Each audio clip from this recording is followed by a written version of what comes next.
Good morning, everyone. Welcome to Sacramento, California.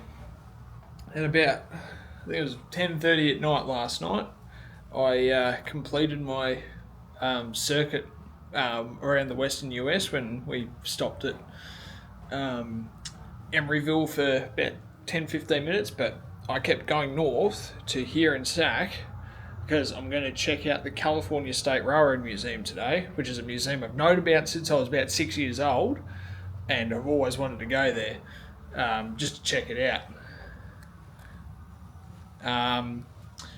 Then this evening we're going back down to San Jose to meet up with a friend of mine who I've watched his videos for probably 7 or 8 years, John Abatacola from TSG Multimedia. So that'll be cool to meet him, and we're going to check out some layouts tomorrow, but no matter, I'm going to go check out from the hotel and drop my bags off down in the lobby, and we'll head over to the museum. It's supposed to be 40 degrees today, but later in the week on Thursday, my second last day of the trip, it's going to be 45. So we'll see.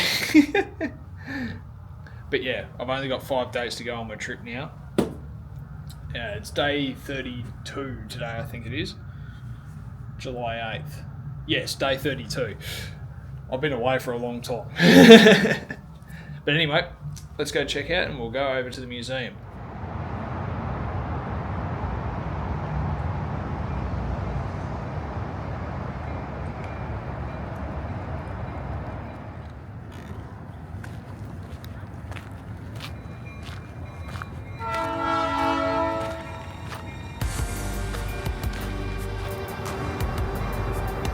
The California State Railroad Museum officially opened in 1981 to show the Western US's railroad history.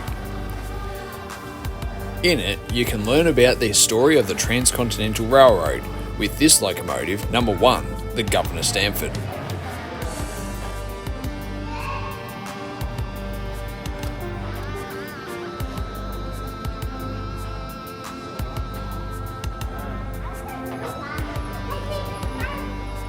One of the more unique displays at the museum is this: a pair of Monterey and Salinas Valley passenger cars at North Pacific Coast number 12, Sonoma, built in 1875. This shows the beautiful pre-20th century lining and paintworks that every single locomotive was painted during the early eras of railroading in the US. A similar locomotive, Eureka and Palisade number 4, the Eureka, is in service, occasionally operating tourist trains on the Cumbres and Toltec Scenic Railroad and the Durango and Silverton Narrow Gauge Railroad, and when not running, is in Las Vegas, privately owned.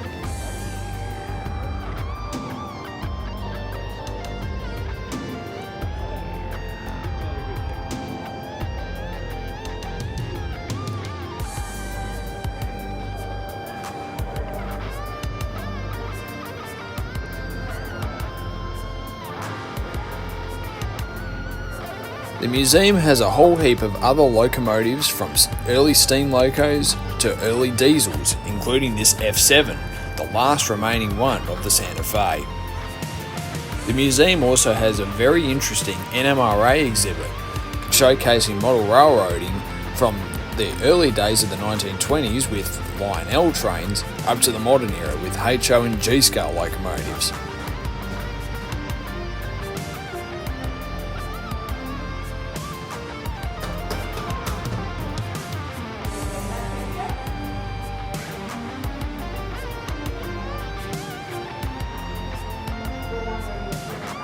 One interesting thing to note was the fantastic diorama made by a pair of Australians back in the mid-2010s, which is now on display here in the museum, as well as a whole heap of work by Jim Vale, a well-known modeller from the Bay Area.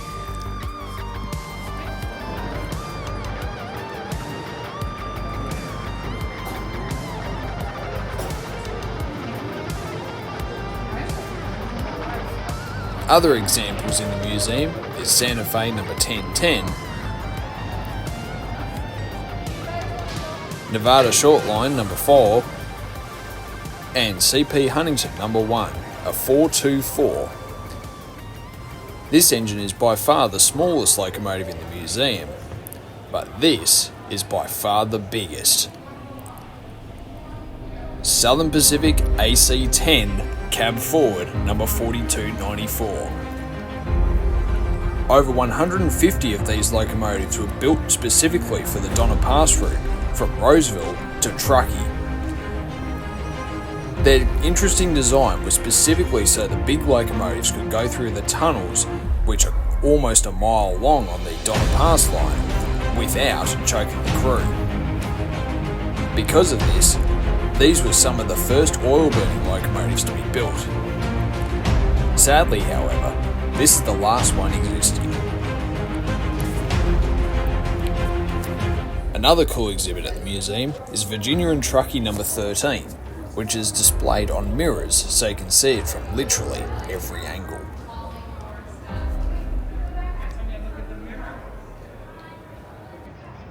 Alright, so it's nearly 1 o'clock and I've just checked out of the museum. It was very, very good. One of the best museums I've ever seen. It says a lot about some of the museums back in Australia. It did give me some ideas, like if I ever had a say in the Newport Railway Museum, I'd put it in East Block and turn it into something like that. That was brilliant. But yeah, I was quite impressed, and gonna have a look around the yard here and then find some lunch and then head back to the hotel and get ready for my trip south to San Jose. So yeah, I was very impressed. And it like majority of the places, it feels so surreal being here after 14 years ago watching videos of watching a video of Railfan 91, which is a massive steam festival that happened here, and one of the biggest ever. And locomotives like the Daylight, 844 and 3985 all came down into Sacramento, and there's other engines from all over the world. There's even a couple from England that came here, and it was really cool. But yeah, so I want to find, though, there is an engine here that I know is stored here, but I don't know where it is. It's Southern Pacific 2467, and in that very video it was just about to get restored, and I didn't know until about probably 5 years after I watched that video that it got restored and operating and came to Railfare 99. It didn't really run much when it was restored, mainly because when UP took over Southern Pacific's, the SP locos couldn't really run on the mainline, so that's why none of them are running at the moment. So we'll go find that.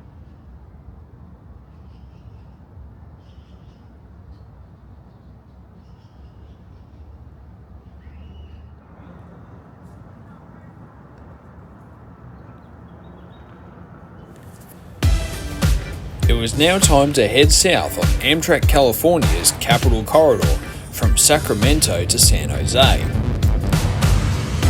We'll follow basically the entire route that we went on the California Zephyr back in June, and also head south around the bay like what we did on the Coast Starlight last night, but this time in beautiful evening light.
On Tuesday, July the 9th, I visited a bunch of extremely good model railway layouts in the San Jose area with John Abatacola from TSG Multimedia.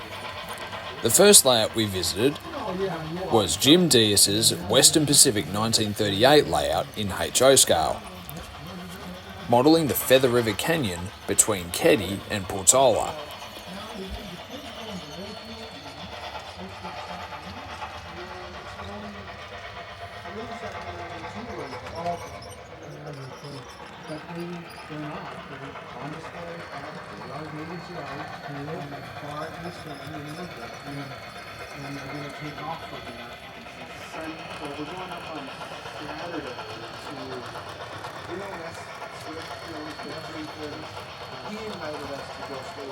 But I'm not even going now because the guy I was gonna remember the other James about with the big beard for the Peace Air Convention? The next layout we visited was Jack Burgess's Yosemite Valley Railroad layout, also in HO scale, and one of the most detailed layouts of a short line anywhere in the world.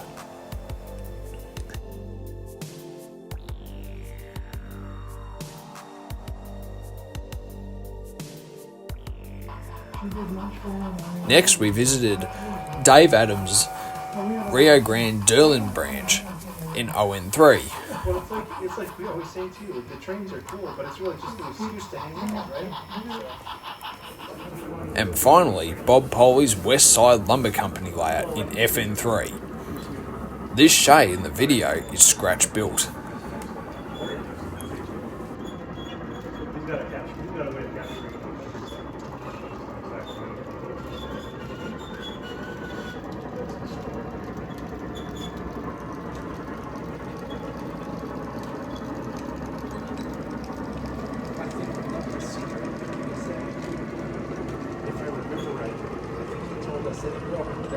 After this, we went to the Santa Clara station, just north of San Jose, home to the South Bay Historical Railroad Society. Outside, they've got a vintage Pullman car on display, and inside, they've got a large HO and N-scale layout.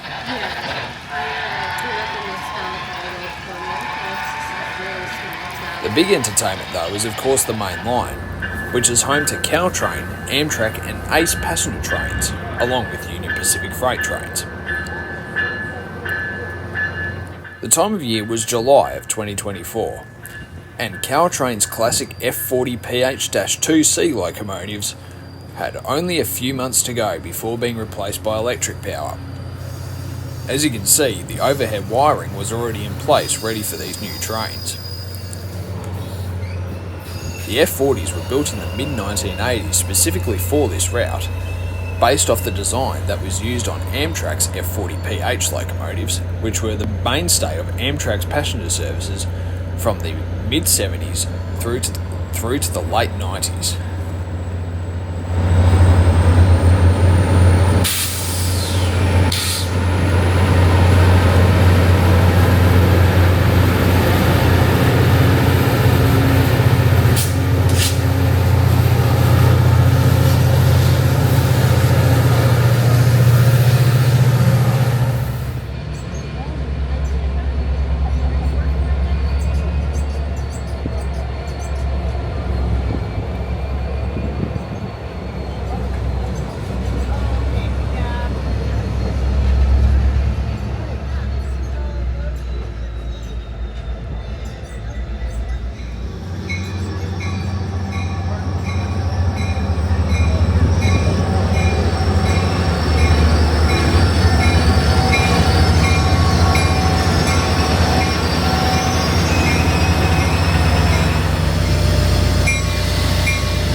The other private commuter operation in the San Jose area is ACE, the Ultimate Commuter Express, which runs between Stockton and San Jose during the peak times in the morning and afternoon.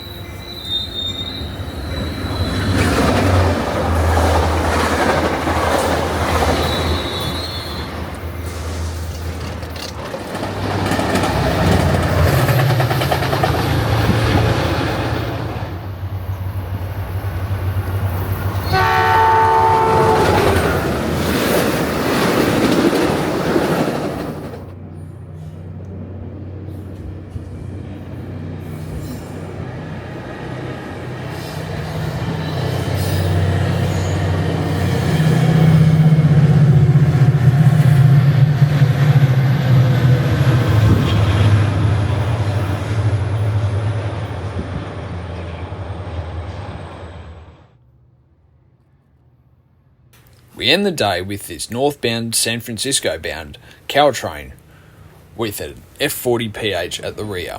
The F40s were finally replaced in September of 2024.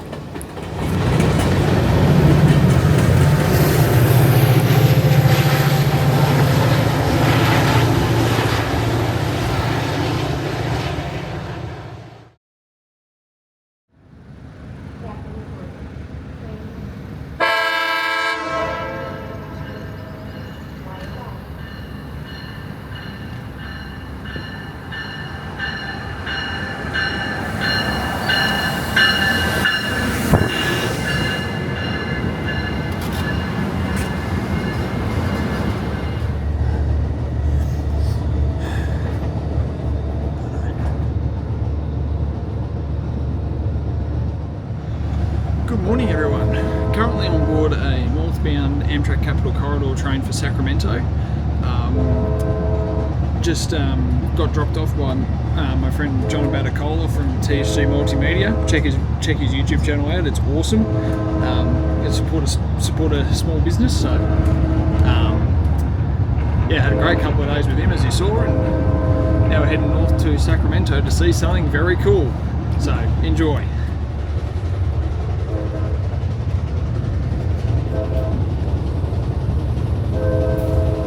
Our run today is back north from San Jose through to Sacramento, running along the San Pablo Bay in the middle of the day.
So I'm currently in the same hotel I was in a couple of days ago before I went down to San Jose.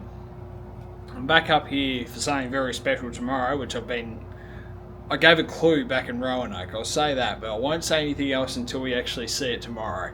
I just had to sprint back down to the station a couple of hours ago because I'm going to sit down. Because Amtrak 5, the California Zephyr, my last train, which I was going to be catching from Roseville to Emeryville, it's currently, I'll put it in Central Time to give it better context. It's scheduled to depart Chicago at like 2 p.m. or something. It's currently 7:30 there, and it's 5:30 here. So, and it still hasn't left. There's been a derailment in Chicago, in the yards of Chicago, which has blocked both Amtrak 3 and Amtrak 5, according to the Amtrak website. So, I do not want to risk missing my flight back home to Australia. So, I've just gone to the railway station here in Sacramento to get new tickets for unfortunately, a bus from Roseville to Sacramento, then a train from Sacramento down to Emeryville, and then a bus from there to San Francisco. And then I'll have to catch BART from there, and I'll get there about 9 o'clock. So, not great, but it's better than nothing. And not the best way to finish my trip, but what I'm seeing on that day will be worth it. So, yeah. Bummed out that we have to do buses for a bit of it. I knew we had to do the throughway bus across the bay. I wasn't planning the other one. I'm annoyed. I'm tired. It's fucking hot. Excuse the French. It's hot at the moment here too, so that's probably not helping my mood. It's currently... Yeah, nice. So it's 5:30 at the moment, and it's 42 degrees out there in Celsius. So let's just change it to stupid imperial and stupid Fahrenheit, I should say. It's 107, and it's forecast to be 112 tomorrow, and then 111 on Friday. Hot. Yeah. So we'll see how we go. I'm leaving later than I wanted to from Roseville, but it was always going to be a risk that I was going to have to do this, that I was going to have to change trains, and luckily I just got a refund on the price that I didn't have to pay in the end on my California Zephyr ticket, because it's a longer distance train, so it costs more to do that distance. So yeah, it got a refund, but it wasn't that much. So, yeah. Anyway, so I'm going to go get some dinner down at Old Town Sacramento, where I was the other day. And I'll see you tomorrow to fulfill the childhood dream of 13 years. Stay tuned. Thanks again for watching, and we'll see you tomorrow for the last episode of my Great American Adventure. Now, for context, before I wrap up, it is currently July the 10th. I was planning on uploading about 3 or 4 of my trip videos. I've only uploaded 2 so far. So hopefully by this time I've uploaded everything, and at the rate I'm going it'll be December by then, but that's alright. Gives me something to do when I'm not working. So anyway, see you tomorrow.